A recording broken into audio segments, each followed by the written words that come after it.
Amém, irmãos. Nós vamos continuar a nossa reflexão na carta de Paulo aos Efésios. Terminamos o capítulo 1 na semana passada, então convido você a abrir comigo Efésios capítulo 2. A gente vai ler do verso 1 ao verso 10. Carta de Paulo aos Efésios capítulo 2, do 1 ao 10. Falamos das bênçãos espirituais, semana passada falamos do conhecimento, a intercessão de Paulo para que a igreja conheça aquilo que está à disposição dela. Falamos daquele grande poder que está à nossa disposição, lembra? Que ele usou todas as possibilidades das palavras poder no grego, e para esclarecer para os cristãos e a nós, tanto aos Efésios como a nós, o grande poder que está à nossa disposição para executar a obra, a missão de Deus, a convicção de que Ele fará em nós. E hoje nós vamos meditar sobre um grande anúncio, a grande notícia para a humanidade, que está relatado aqui nesse texto, Efésios 2, do 1 ao 10, diz assim: Ele nos vivificou, estando vós mortos nos vossos delitos e pecados, nos quais andastes outrora, segundo o curso deste mundo, segundo o príncipe da potestade do ar, do espírito que agora opera nos filhos da desobediência. Entre eles todos nós também antes andávamos nos desejos da nossa carne, fazendo a vontade da carne e dos pensamentos, e éramos por natureza filhos da ira, como também os demais. Mas Deus, que é riquíssimo em misericórdia, pelo seu muito amor com que nos amou, estando nós ainda mortos em nossos delitos, nos vivificou juntamente com Cristo. Pela graça sois salvos, e nos ressuscitou juntamente com Ele, e nos fez assentar nas regiões celestiais em Cristo Jesus, para mostrar nos séculos vindouros as abundantes riquezas da sua graça, pela sua benignidade para conosco em Cristo Jesus. Pois é pela graça que sois salvos por meio da fé, e isso não vem de vós, é dom de Deus, não das obras para que ninguém se glorie, pois somos feitura sua, criados em Cristo Jesus, para as boas obras, as quais Deus preparou para que andássemos nelas. Pai, nós te damos graças pela tua palavra e pedimos que nessa hora tu venhas conduzir a nossa reflexão e ministrar de maneira poderosa ao nosso coração. É o que nós te pedimos em nome do teu Filho Jesus. Amém. Atos capítulo 20, versículo 24, o apóstolo Paulo diz: Em nada considero a vida preciosa para mim mesmo, contanto que complete a minha carreira e o ministério que recebi do Senhor Jesus para testemunhar do Evangelho da graça de Deus. Eu não considero a minha vida preciosa para mim mesmo, contudo que eu complete o meu ministério do que? De testemunhar o Evangelho da graça de Deus. O Evangelho, lembrando que é as notícias, a boa nova, a boa notícia, e não existe notícia mais maravilhosa do que essa que o Evangelho traz. Não existe notícia maior do que essa que o Evangelho apresenta para cada um de nós. A salvação pela graça de Deus, o favor imerecido de Deus, ao que Deus faz em favor de nós e não ao que nós conseguimos conquistar pela nossa força. Não existe mensagem mais regozijante para nós do que essa, notícia mais maravilhosa do que essa. Todas as religiões se fundamentam na busca pela aprovação divina por meio do esforço humano. Todas as religiões buscam a aprovação de Deus por meio de algo que eles possam produzir. Aliás, muitos vão dizer que em Caim e Abel a gente vê dois tipos diferentes de religião. A gente vê em Caim a religião que se baseia no esforço humano. Caim, ele traz diante de Deus, até porque em Adão e Eva, eles conseguiam falar com Deus face a face, mas depois da queda a gente vê o culto, o sacrifício oferecido, a busca por Yahvé, e a gente vê Caim chegando diante de Deus, apresentando os frutos, apresentando aquilo que ele produziu, aquilo que o seu esforço, o seu suor havia produzido, e ele apresenta isso diante de Deus como culto, como sacrifício. Em contrapartida, a gente vê em Abel, ele colocando o sangue do cordeiro, ele trazendo um animal como se apontando que um sacrifício havia de ser feito para que ele pudesse ser aceito por Deus. E é por essa razão, e não porque Caim não ofereceu as primícias, ele não teve zelo na sua oferta, como às vezes a gente aprende. Não, a resposta bíblica de por que Abel foi aceito e Caim não foi aceito, porque Abel foi aprovado e Caim foi rejeitado na sua oferta, é descrita por nós pelo escritor de Hebreus, no capítulo 11, quando ele diz: pela fé, Abel apresentou um sacrifício superior ao de Caim. Por que a oferta de Abel foi aceita? Porque foi feita pela fé. Ele não colocou a expectativa, o mérito na sua produção. Não, ele trouxe um animal como que apontando para um sacrifício que seria feito lá na frente, como que se pela fé ele tivesse já pensando no sacrifício de Cristo Jesus, e é por isso que ele é aceito por Deus, é por isso que ele é aprovado por Deus, porque nele ele não encontrava força, nele ele sabia que não havia capacidade, e ele aponta para o sacrifício precisa ser feito, é preciso um substituto, é preciso alguém estar entre Deus e mim, é preciso estar alguém entre Deus e os homens, é preciso que seja derramado o sacrifício de um inocente. Sem derramamento de sangue não haverá remissão dos pecados. E aí o escritor de Hebreus diz: pela fé ele apresentou esse sacrifício superior. Então a gente vê uma religião como a de Caim apresentando os frutos, o esforço humano, e em contrapartida a religião que vem e apresenta algo fundamentado na fé de um sacrifício substitutivo. E quando eu falo de religião aqui, falando mal da religião, não entenda que eu estou jogando fora a religião no seu sentido comum, no seu sentido correto, porque é bom a gente pontuar essas coisas, porque vivemos numa era em que as pessoas repudiam qualquer ideia de religião. Quando a gente fala contra a religião, a gente está falando da falsa religião, não da verdadeira religião. A Bíblia não tem nada contra a religião, inclusive Jesus, ele viveu a religião judaica, ele participou dos cerimoniais judaicos, ele foi apresentado no templo, conforme ditava ali a doutrina judaica, a religião judaica. Jesus, ele ia na sinagoga, Jesus participava das festas judaicas, Jesus não tinha nada contra a religião, ele tinha tudo contra a falsa religião. Jesus condenou a religiosidade hipócrita dos fariseus, ele não condenou a religião.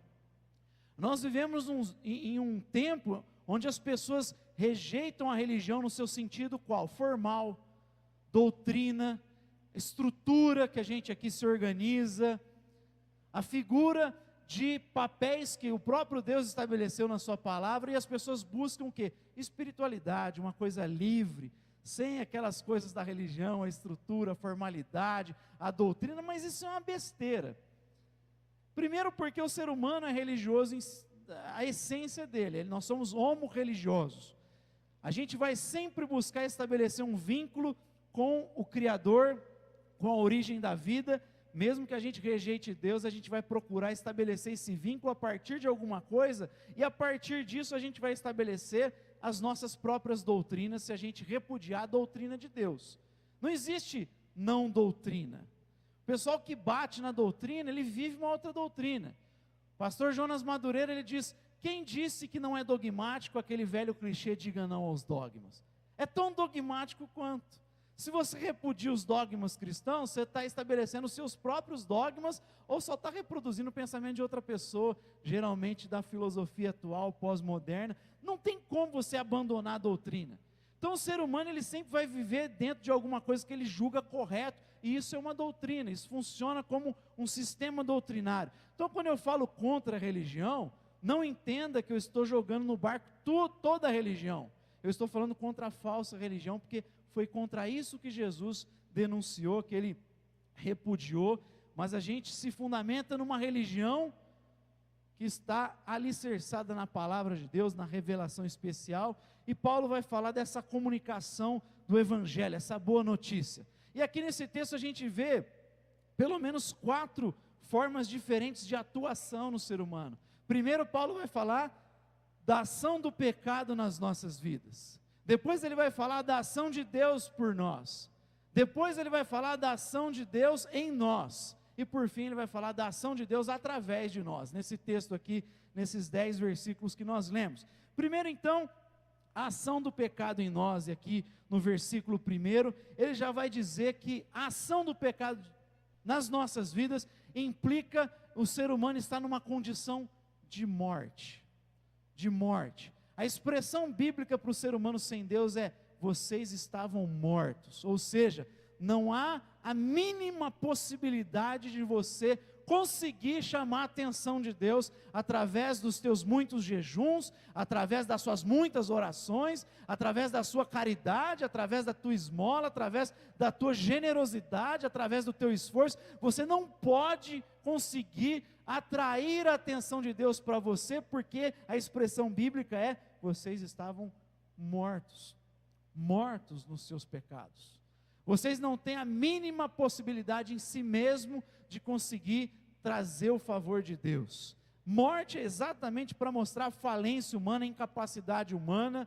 É só você ir em um dos cemitérios da nossa cidade e tentar interagir com alguém que está ali enterrado. Não tem possibilidade. É morto. Morto. A outra expressão é pobre de espírito, mendigo. Você precisa da caridade de alguém, da bondade de alguém. Se alguém não tem misericórdia do mendigo e dar uma esmola para ele, pagar um almoço para ele, ele vai ficar naquela condição de miséria.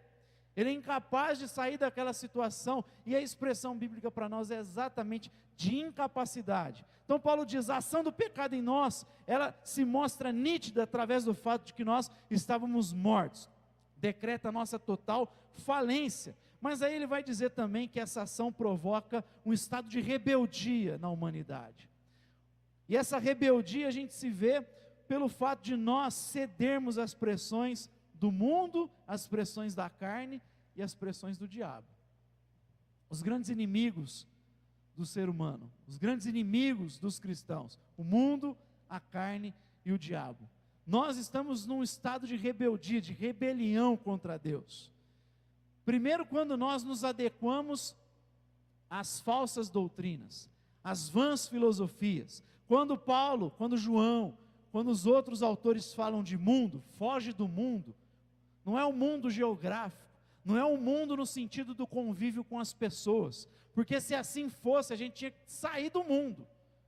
Então, não é isso que a Bíblia está dizendo quando diz foge do mundo. Quando ela diz foge do mundo, é foge dessa maneira de pensar do mundo. Foge desse sistema de pensamento. Não pense conforme o mundo pensa. Não se adeque a esse padrão, a essa forma.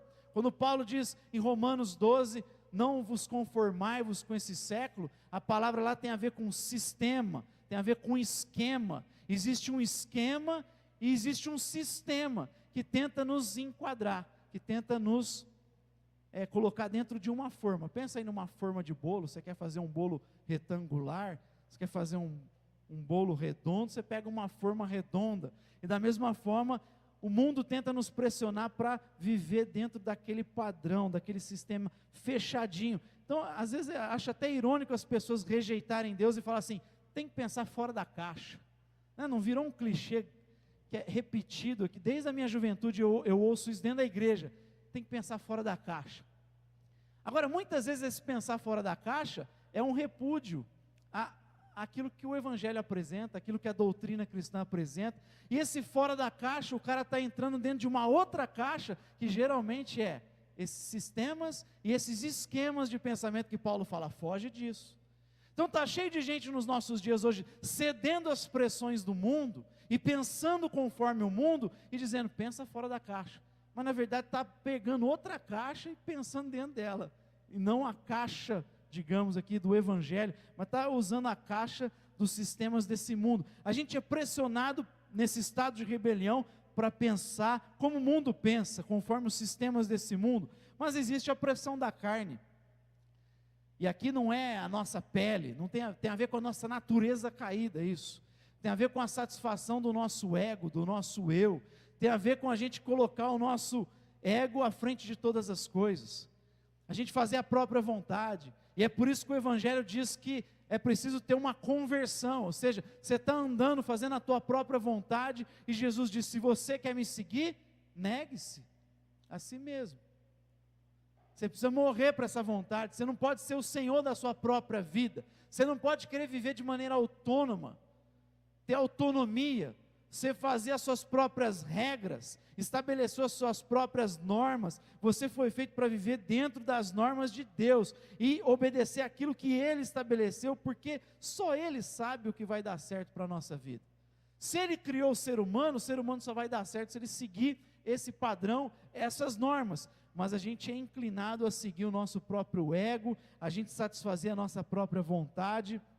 Paulo diz que havia muitos inimigos da cruz de Cristo, e que o Deus deles era o próprio ventre, e aí é o centro das paixões humanas.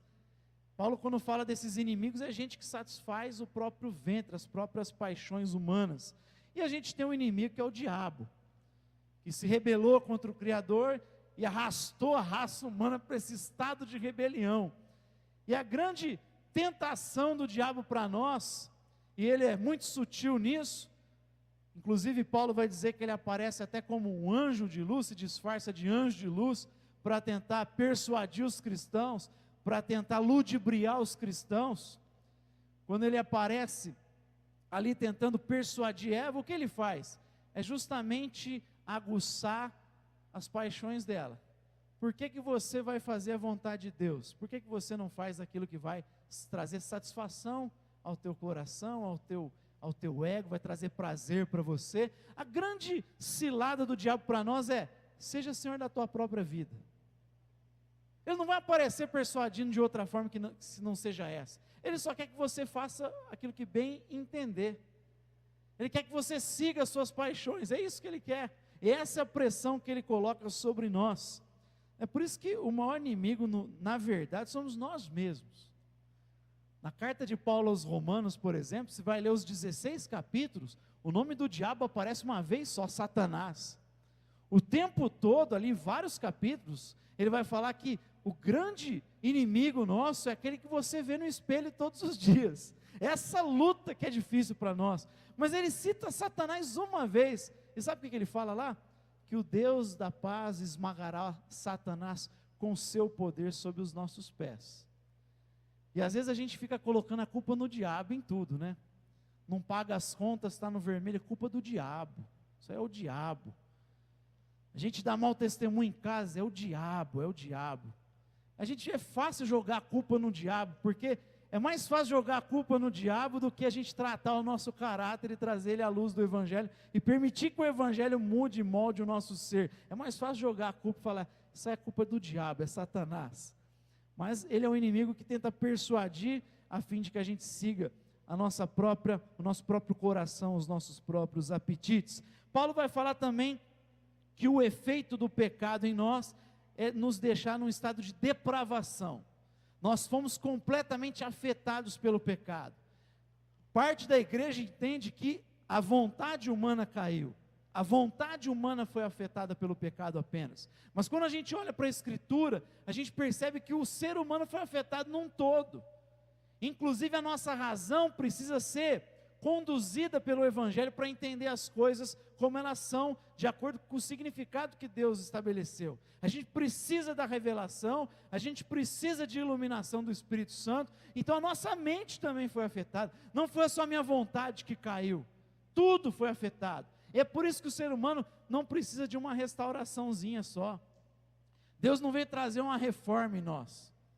Não é lá a tua casa que às vezes você pega e fala: vamos mudar essa janela aqui, vamos colocar a porta do outro lado, vamos pintar. Não é isso que o Evangelho veio fazer em nós. A gente precisa nascer de novo, Jesus diz. Não é uma reforminha, a gente precisa nascer outra vez. É colocar tudo no chão e levantar tudo de novo. O Evangelho veio mostrar esse estado de depravação e fazer a gente mudar completamente. E também Paulo fala do estado de condenação. Por isso que sem conversão todos já estão sobre a ira de Deus. Não é que vai enfrentar apenas a ira de Deus, vai enfrentar também o juízo no seu estado pleno. Mas as pessoas que não se converteram a Cristo, que não estão debaixo da justiça de Cristo, não se colocaram debaixo dessa justiça e se tornam justos aos olhos de Deus, essas pessoas já estão num estado de condenação, estão sob a ira de Deus. E sabe, nesses dias é necessário a gente resgatar esse discurso. A gente vive num contexto também que as pessoas falam do amor de Deus desvencilhado da sua ira, desvencilhado da sua justiça. Está cheio de gente hoje pregando o amor de Deus apenas, sem falar da justiça de Deus. Isso muito provavelmente vai levar essas pessoas a cair numa heresia. Se eu falo somente do amor de Deus e negligencio a sua ira e a sua justiça, provavelmente eu vou cair no universalismo. Daqui a pouco eu estou pregando o evangelho do ursinho carinhoso, do ursinho pimpão, todo mundo vai ser salvo, afinal de contas, Deus é amor. Ele vai salvar todo mundo porque Ele é amor infinito, bondoso. Daqui a pouco a gente olha na história, todo mundo vai ser salvo. Hitler vai estar junto à mesa com Deus, como tem muita gente falando aí, que o próprio Hitler vai sentar à mesa com Deus, o próprio Pilatos, Herodes, vão porque Deus é amor, Deus é pura bondade. Você sabe quem começou a falar um negócio desse? Marcião. E parece que tem uma galera que está resgatando o marcionismo, a gente fala do neomarcionismo hoje, porque o pessoal que olha e fala, não, esse Deus aqui, especialmente que o Antigo Testamento parece, é um Deus muito irado, vamos arrancar ele e falar desse Deus do novo, esse Deus que é puro amor, pura bondade, não tem nada de justiça nele, sendo que o próprio Novo Testamento fala de justiça. Aliás, tem gente hoje que descrê do inferno. Eu não acredito nesse negócio. Está cheio de pregador nas igrejas evangélicas que não acredita nem mais no inferno. E se você pegar o discurso de Jesus, você vai ver que ele foi um dos que falou muito sobre isso. O próprio Jesus pregou sobre isso. Mas por que essas pessoas dizem? Porque é um discurso que não é agradável. Você falar da justiça, do juízo, da ira, que sem conversão a Cristo, você vai enfrentar o juízo de Deus, você vai enfrentar a ira de Deus. Aliás, já está sobre a ira de Deus, como Paulo está dizendo aqui. Então não é um discurso agradável. Para tornar ele mais paliativo, mais agradável, a gente fala só do amor, da graça de Deus bondoso. Aí vem todo mundo, vem do jeito que está, continua do jeito que está também, está tudo bom. É fácil a gente diluir o discurso e o conteúdo do Evangelho para atrair as pessoas. Mas Paulo diz que todos já estão debaixo da ira de Deus. Todos aqueles que estão sem Cristo já estão sob condenação, estão debaixo da ira de Deus, do juízo de Deus. É fato. Eu até acredito que todas as religiões levam a Deus. Eu acredito nisso. Mas leva a Ele como juiz. Como Pai, só Jesus Cristo. Só Jesus Cristo leva a Deus como Pai. O resto vai levar Ele, vai levar a Deus, mas como juiz, vai enfrentar o juiz severo. Se a gente estiver em Cristo, a gente vai ser conduzido para ser recebido pelos braços do Pai. Então Paulo primeiro fala da ação do pecado aqui para nós. Do versículo 1 ao 3, Paulo está falando da ação do pecado nas nossas vidas. Implica em morte, implica em um estado de rebeldia contra Deus, implica numa depravação total e implica em condenação já aqueles que estão sem Cristo Jesus. Mas se por um lado ele fala dessas obras do pecado, do versículo 4 em diante ele começa a falar das obras de Deus, e agora ele vai falar da ação de Deus por nós, o que Deus fez pelo Silas, o que Deus fez pelo Igor, pelo Lucas, o que Deus fez por cada um de nós. E primeiro ele vai falar que essa ação de Deus, o fundamento é a motivação de Deus, é o amor de Deus. Olha aqui comigo o versículo 4. Mas Deus, que é riquíssimo em misericórdia, pelo seu muito amor com que nos amou. Mais uma vez ele está trazendo essa ideia de grandeza que a gente falou aqui na semana passada, esse superlativo. Mas Deus não é Deus que é rico, é o Deus que é riquíssimo em misericórdia. No seu muito amor ele nos amou. O fundamento é a motivação de Deus. Por que ele fez? Porque ele nos ama. Não tem nada a ver com aquilo que a gente fez, com aquilo que a gente produziu. Ele fez porque ele nos ama de maneira grandiosa, o seu muito amor. Esse é o fundamento, é a ação divina. Por isso que é graça, é por isso que Abel foi justificado, é por isso que o sacrifício foi aceito, é pela fé, porque é graça, é favor de Deus. Eu não consigo a aprovação dele, é favor imerecido. O fundamento é o amor dele, é a graça dele. E aí Paulo continua dizendo: em Cristo nós somos ressuscitados. Então se a gente estava no estado de morte, ele está falando das obras do pecado, agora em Cristo a gente é ressuscitado, a gente é trazido para a vida, e aí a gente pode responder a Deus. O sacrifício dele nos traz a vida, e aí a gente pode dizer sim para Deus, a gente pode se arrepender. Esse estado vai gerando fé no nosso coração. A gente passa da morte para a vida em Cristo Jesus. O Deus que é riquíssimo em misericórdia, pelo seu muito amor com que nos amou, estando nós ainda mortos em nossos delitos, nos ressuscitou juntamente com Cristo, entre parênteses, pela graça sois salvos. Nos ressuscitou em Cristo Jesus, passamos da morte para a vida. E ele diz mais, nos ressuscitou juntamente com ele e nos fez assentar nas regiões celestiais em Cristo Jesus. Nos ressuscitou e nos exaltou.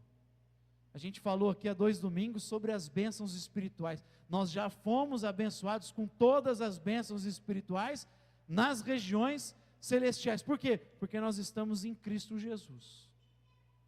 Em Cristo Jesus, nós estamos assentados nas regiões celestiais. Em Cristo Jesus, nós já estamos exaltados. Então é por essa razão que o Pai, em que nós estávamos debaixo da ira e do juízo, agora em Cristo Jesus nos vê como justos, nos vê como santos, nos vê num lugar de honra, porque nós estamos abraçados nele. E ai de nós se a gente sair fora disso. A nossa fé tem que estar totalmente colocada, ancorada nos méritos de Jesus. Paulo aos Gálatas, que é uma carta que ele trabalha muito a questão da lei e da graça, nos capítulos ali de Gálatas, ele vai falar contra os judaizantes. O problema daquela igreja foi que alguns judeus começaram a dizer assim, olha, espera aí, a gente não está justificado ainda não, a gente precisa observar a lei ainda, a gente precisa voltar a fazer a circuncisão dos nossos filhos, para que a gente possa ser aprovado por Deus. A discussão ali é da justificação. E aí a gente olha para aquela carta e Paulo diz, Gálatas, quem foi que enfeitiçou vocês?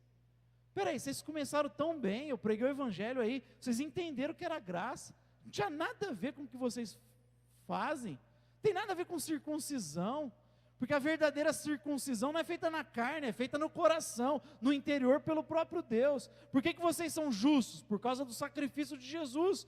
Por que o Pai os enxerga como justos? Porque em Cristo vocês são tornados justos. Então não tem nada a ver com circuncisão, com observação da lei, com observação de cerimônia religiosa, não tem nada a ver com isso. E aí Paulo começa a bater naquela gente, e aí ele admoesta, continua alicerçado em Cristo Jesus, porque quem se desliga de Cristo Jesus, cai da graça.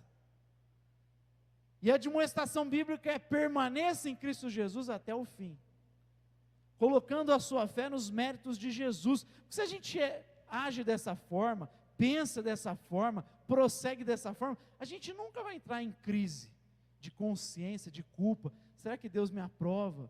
Será que eu sou salvo? Meu Deus, tem gente que fica em crise. Sabe por quê? Porque você está se apoiando nos seus méritos. Sabe por que às vezes você entra em crise, ou eu posso entrar em crise? Porque a gente vai estar apoiado nos méritos nossos, no nosso esforço. Mesmo que você está pensando que está bem aquém.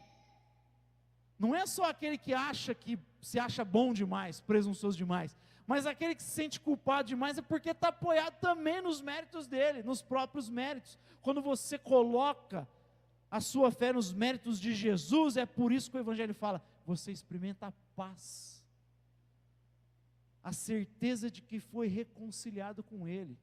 E primeiro porque o Evangelho descreve isso de maneira objetiva pela palavra revelada, pelas proposições que estão aqui. Está dito isso de maneira objetiva, que a gente crê nessa realidade objetiva. Você pega a Bíblia e está escrito aqui, você foi justificado pela graça sois salvos mediante a fé, é dom, é presente, mas também existe uma certeza que é impressa pelo Espírito no interior, e aí é subjetivo, cada um experimenta isso. O Espírito Santo vem e carimba no teu coração e diz, você é filho, você não é mais criatura, você recebeu o poder para ser tornado filho de Deus, como diz João no seu Evangelho.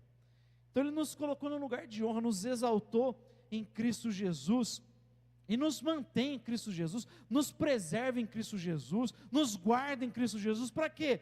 Paulo diz aqui, para mostrar nas eras vindouras o seu poder. Acompanha comigo aí, versículo 7. Para mostrar nos séculos vindouros as abundantes riquezas da sua graça, pela sua benignidade para conosco em Cristo Jesus. É para ficar escancarado nos séculos vindouros que é graça, que é bondade, que é misericórdia. Não tem nada a ver com aquilo que a gente faz. Não tem nada a ver com aquilo que a gente produz. Nós não somos justificados através disso. Nós somos justificados pela obra de Cristo. E é por isso que Paulo está fazendo essa contraposição aqui. As obras do pecado, e depois ele fala das obras de Deus. Tem nenhuma obra aqui humana. A gente só leu obra divina. Só obra divina. E aí, para ficar assim bem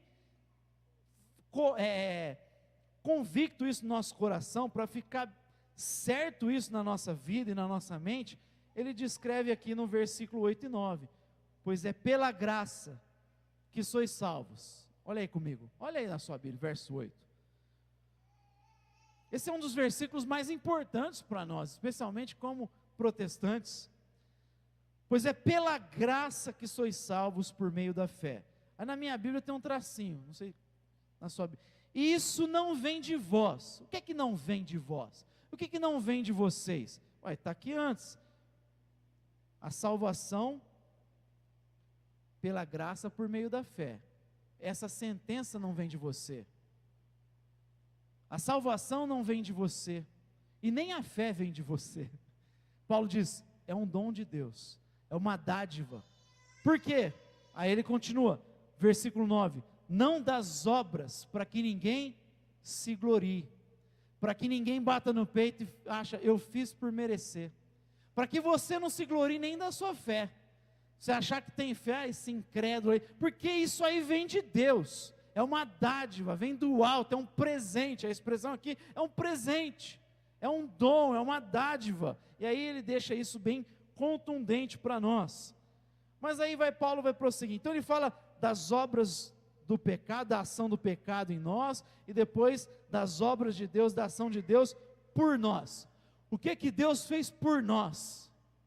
Mas aí ele vai continuar dizendo o que Deus fez em nós. E o versículo 10, a parte A, diz assim: pois somos feitura sua.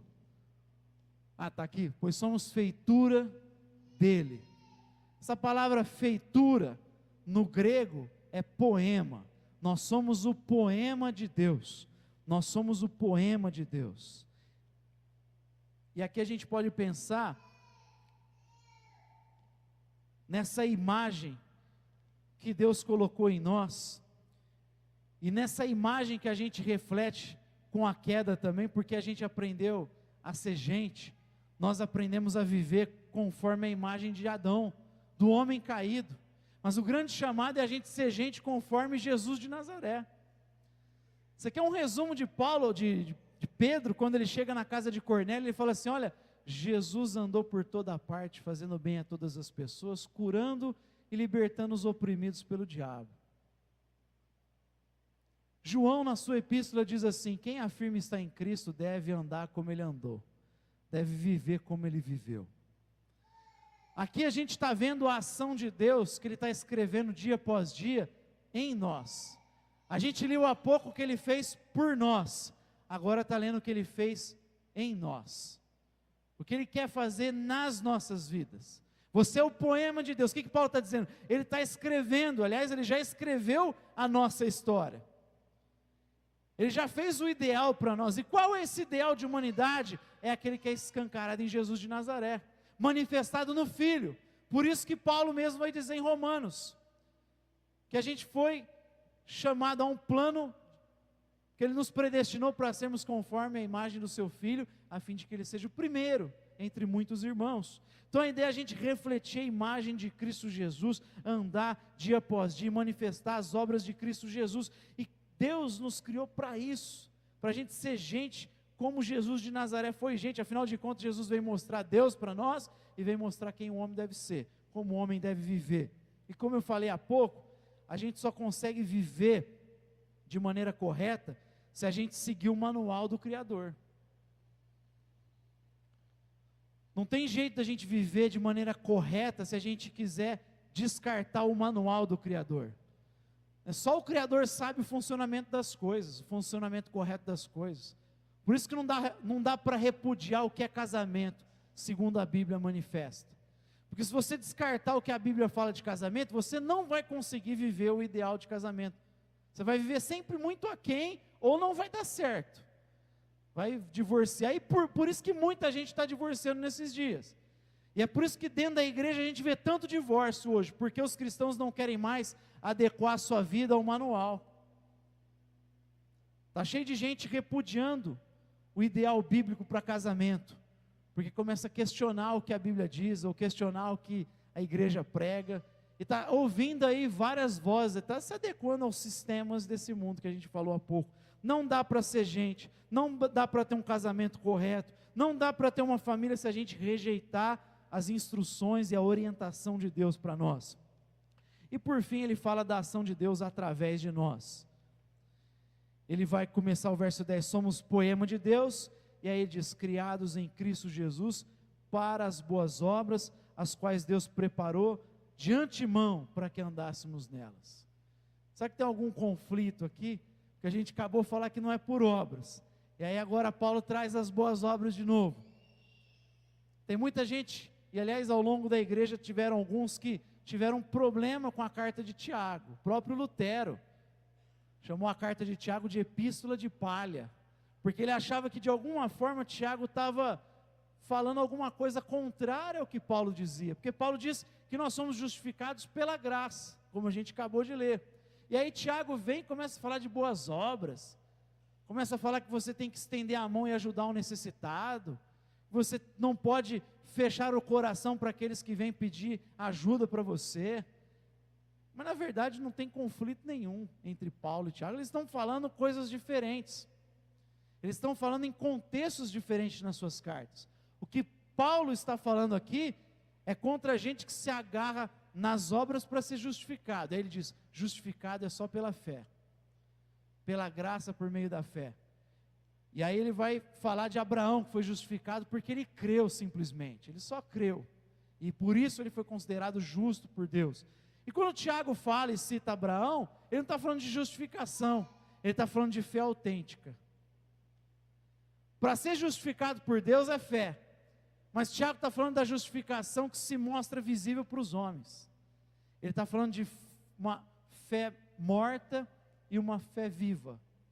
Ele está dizendo, uma pessoa justificada não vai manifestar uma fé morta, porque uma pessoa justificada, ela começa a dar fruto. Porque se você foi plantado, se a raiz onde você está é o Evangelho, não tem como o Evangelho não produzir fruto. Como é que você pega uma raiz, uma semente excelente e ela não produz nada? Então não é o Evangelho que você está ali.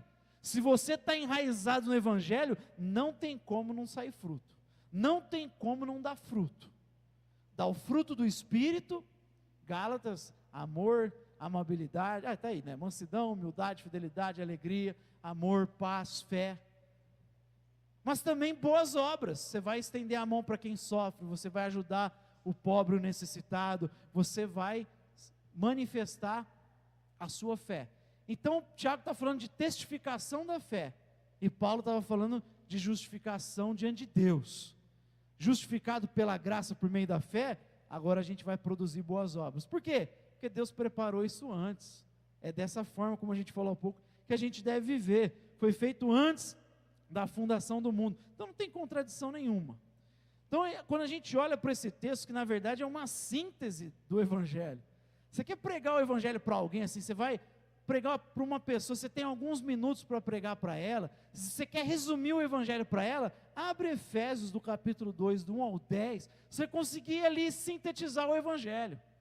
Essa era a condição do homem, o pecado fez isso, deixou a gente morto, o pecado nos colocava já debaixo de condenação, nós já estamos debaixo da ira, o pecado nos coloca no estado de rebelião, de depravação total, mas o verso 4 diz, mas Deus é riquíssimo em misericórdia, e o seu muito amor, esse é o fundamento de tudo, é o muito amor dele, é o amor dele que fez tudo por nós, e aí nos ressuscitou em Cristo Jesus, nos deu vida, nos colocou num lugar de honra e vai nos preservar pelos séculos dos séculos, para deixar isso escancarado na história e na eternidade, que é pela graça. E é por isso, meus irmãos, que quando a gente abre lá no último livro e vê Apocalipse, por exemplo, capítulo 4, 5, você vai ver que é um culto de gratidão. Não tem ninguém digno de abrir o livro, mas de repente o Dr. Russell Shedd diz assim, é como se no recinto entrasse alguém e diz, eis aí o Cordeiro de Deus, o leão da tribo de Judá, ele tirou o pecado do mundo, e aí a gente vê que começa a festa, começa a celebração, porque o nosso coração é um convite, o chamado é para viver nesse estado de ação de graças, amém? É com esse coração que eu convido você também a se levantar, fechar os teus olhos e vamos ter uma palavra de oração, de gratidão ao nosso Deus. Se o pessoal do louvor puder vir aqui à frente para a gente cantar um cântico de alegria, de gratidão a Deus, por essa grande obra em nosso favor.